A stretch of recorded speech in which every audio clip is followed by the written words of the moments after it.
తాజా ఎన్నికల్లో ఘోరంగా ఓటమి చెందినా ఇంకా మారలేదు. అదే తీరు, అవే మాటలు. నేనింతేననే సంకేతాలిస్తున్న మాజీ నేత, నన్ను ఓడించే మగాడు లేడని బీరాలు పలికిన నేత ఇప్పుడు చతికిల పడ్డారు. అయినా తనదే పై చెయ్యి అన్నట్లు ప్రవర్తన.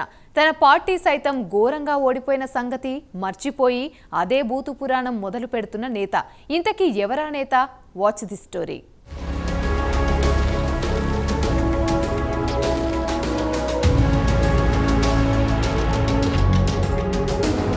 ఏపీ రాజకీయాల్లో కొడాలి నాని అంటే తెలియని వారుండరు. టీడీపీలో రాజకీయ జీవితాన్ని ప్రారంభించిన కొడాలి నాని నందమూరి హరికృష్ణ అంటే ఎనలేని అభిమానం. కృష్ణా జిల్లా టీడీపీలో దేవినేని ఉమాతో వచ్చిన గొడవల కారణంగా టీడీపీని వీడారు. వైసీపీలో చేరి అదే గుడివాడ నుంచి ఎమ్మెల్యేగా గెలుపొంది మంత్రి కూడా అయ్యారు. గుడివాడ అంటే కొడాలి నాని అడ్డా అన్నట్లు వ్యవహరించారు. తాను పుట్టాకే బూతులు పుట్టాయా అన్నట్టు ఉంటాయి ఆయన మాటలు. మంత్రిగా ఉండగా బూతుల మంత్రి అనే పేరు తెచ్చుకున్నారు. ముఖ్యంగా చంద్రబాబుని, లోకేష్ని విమర్శించడంలో ముందుండేవారు. మరి 2019 నుంచి తాజా ఎన్నికలు ముగిసే వరకు నోటికి ఏదొస్తే అదే మాట్లాడేవారు. ఒక్కొక్కసారి పత్రికల్లో ప్రచురించడానికి, ఛానల్స్లో ప్రసారం చేయడానికి కూడా వీలులేని విధంగా బూతులు మాట్లాడేవారు. తాజాగా ఏపీ శాసనసభకు జరిగిన సార్వత్రిక ఎన్నికల్లో తాను తన పార్టీ వైసీపీ ఘోరంగా ఓడినప్పటికీ ఆయన తీరు మారలేదు. నేనింతే అన్నట్టు ఆయన మాటలు ఉంటున్నాయి.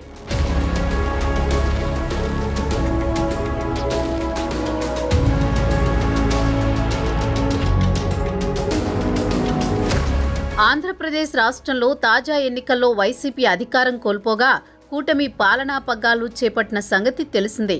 దీంతో వైసీపీలో ఫైర్ బ్రాండ్గా పేరు పొందిన నేతలంతా సైలెంట్ అయ్యారు. కానీ మాజీ మంత్రి కొడాలి నాని మాత్రం తనదైన శైలిలో ఇంకా మాటలు పేల్చుతూనే ఉన్నారు. ఇక తాజాగా వైసీపీ విస్తృత స్థాయి సమావేశం జరిగింది. పార్టీ నేతలకు మాజీ ముఖ్యమంత్రి జగన్ దిశానిర్దేశం చేశారు. ఎన్నికల ఫలితాలపై తీవ్ర అసంతృప్తి వ్యక్తం చేసిన ఆయన ఈవీఎంల విషయంలో అనుమానం వ్యక్తం చేస్తున్నారు. ఇదే సమావేశానికి హాజరైన మాజీ మంత్రి కొడాలి నాని తాజాగా సంచలన వ్యాఖ్యలు చేశారు. శకుని పాచికలు వేసినట్టుగా ఫలితాలు టీడీపీ, జనసేన, బీజేపీ కూటమికి కావలసిన పాచికలు పడ్డాయని ఆయన ఆరోపించారు. ఢిల్లీ నుంచి పాచికలు వేసినట్టుగా ఉందని, ఈవీఎంలపై తమ పార్టీ అభిప్రాయం కూడా అదేనని తేల్చి చెప్పారు. మంచి చేసినా కూడా ఎందుకు ఓడిపోయామో అర్థం కావడం లేదని కొడాలి నాని వ్యాఖ్యానించారు. ఇక ఈ సమయంలో కార్యకర్తలకు అండగా ఉండాలని జగన్ చెప్పారని, ఆ మేరకు కార్యకర్తలను కాపాడుకుంటూ ముందుకు వెళ్తామని కొడాలి నాని అన్నారు. మనకి 1,33,00,000 మంది ఓటు వేశారు. అదేవిధంగా పార్టీ కోసం గ్రామ స్థాయిలో కానీ, వార్డు స్థాయిలో కానీ, విలేజ్ స్థాయిలో కానీ నాయకులు, కార్యకర్తలు అనేక వేల మంది, లక్షల మంది పనిచేశారు. వాళ్ళందరినీ కూడా కాపాడుకోవాల్సినటువంటి బాధ్యత మనదే. మన దగ్గర ఆధారాలు లేవు. అయినప్పటికీ దేశవ్యాప్తంగా మరి శకుని మామ ఎలా అయితే పాచికలు ఎలా కావాలంటే అలా వేస్తాడో, అలా తెలుగుదేశం పార్టీ, జనసేన, బీజేపీ కావాల్సినట్టు అక్కడ పాచికలు పండి అని చెప్పి మా పార్టీ కానీ, జగన్మోహన్ రెడ్డి గారిది కానీ, మాది కానీ అభిప్రాయం. ఎవరిని టార్గెట్ చేసుకున్నప్పుడు నేను పోయినంత మాత్రాన నన్ను టార్గెట్ చేస్తే వైఎస్ఆర్ కాంగ్రెస్ పార్టీ ఏం ఆగదు. జగన్మోహన్ రెడ్డి గారు ఇంటికి కూడా ఏం పీకలేరు. ఆడలేక మధ్యలోడినట్లు తాను తమ పార్టీ వైసీపీ ఓడిపోయినందుకు ఈవీఎంలే కారణమని చెబుతున్నారు కొడాలి నాని. తన అహంకారపూరిత వ్యాఖ్యలే తనను ఓడించాయనే విషయాన్ని ఇప్పటికీ గుర్తించకపోవడం ఆయనలోని గర్వానికి చిహ్నమని రాజకీయ విశ్లేషకులు చెబుతున్నారు. చంద్రబాబు హామీల అమలెక్కడ? 1.30 కోట్ల మంది ప్రజలు తమకు ఓటు వేశారని, వాళ్లని కాపాడుకోవాల్సిన బాధ్యత తమపై ఉందని కొడాలి నాని వ్యాఖ్యలు చేశారు. అధికారంలోకి వచ్చి రోజులు కూడా గడవలేదు, అప్పుడే చంద్రబాబు ఇచ్చిన హామీలు అమలు చేయడం లేదని విమర్శిస్తున్నారు. ప్రతి మహిళకు 1,500 రూపాయలు ఎప్పుడిస్తారో చెప్పాలని ప్రశ్నిస్తున్నారు. 20 లక్షల మంది నిరుద్యోగులకు నిరుద్యోగ భృతి ఎప్పటి నుంచి ఇస్తారో చెప్పాలని కొడాలి చెప్పడం విడ్డూరంగా ఉందని టీడీపీ శ్రేణులు కౌంటర్ అటాక్ చేస్తున్నాయి.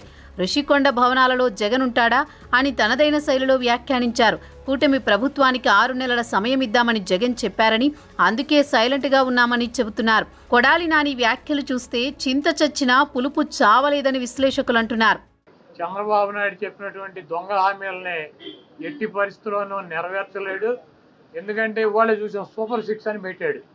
ఆ సూపర్ 6లో 18 సంవత్సరాలు దాటినటువంటి ప్రతి మహిళకి 1,500 పెన్షన్ ఇస్తా అన్నాడు. రేపు 1వ తారీఖు ఇస్తున్నాడా? దాని గురించి మాట్లాడట్లా. 3 గ్యాస్ సిలిండర్లు ఇస్తా అని చెప్పాడు, దాని గురించి మాట్లాడట్లా. బస్సుల గురించి మాట్లాడట్లా. అదేవిధంగా బీసీ కానీ, ఎస్సీ కానీ, ఎస్టీ కానీ వర్గాలకి 50 సంవత్సరాలు దాటిన వాళ్ళకి పెన్షన్ ఇస్తానని చెప్పాడు సూపర్ 6లో. దాని గురించి మాట్లాడట్లా. అది ఎప్పుడు ఇస్తాడో చెప్పట్లా. చంద్రబాబు నాయుడు చేసినటువంటి వాగ్దానాలని పక్కదారి పట్టించడానికి మొన్న పోలవరం వెళ్ళి వచ్చాడు సోమవారం, మళ్ళీ గురువారం ఏమో అమరావతి వెళ్ళి వచ్చి అక్కడ అన్ని తిరిగి ఈయన కాలక్షేపం కబుర్లు, కాలక్షేపం మాటలు, ఊరికినే ఆయన వెళ్ళి అటు ఇటు తిరిగి రావటం తప్పించి ఎప్పుడు నువ్వు సూపర్ 6 అమలు చేస్తున్నావో స్పష్టంగా చెప్పాలని చెప్పి మేము డిమాండ్ చేస్తున్నాం.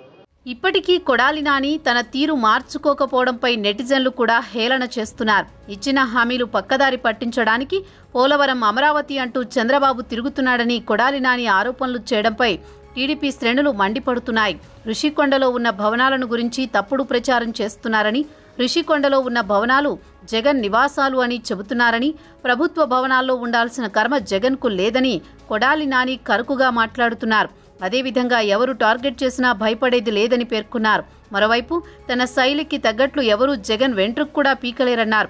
సీఎం క్యాంపు కార్యాలయంలో విజిటర్ల కోసం ఏర్పాటు చేసిన ఫర్నిచర్పై కూడా అసత్యపు ప్రచారాలు చేస్తున్నారని, దాని మొత్తం ఎంతో చెప్తే మొహాన పడేస్తామని అనడం కొడాలి నానిలోని అహం ఇంకా తగ్గలేదని సూచిస్తోంది. చూడాలి మరి రాబోయే రోజుల్లో కొడాలి నాని పరిస్థితి ఎలా ఉండబోతోందో.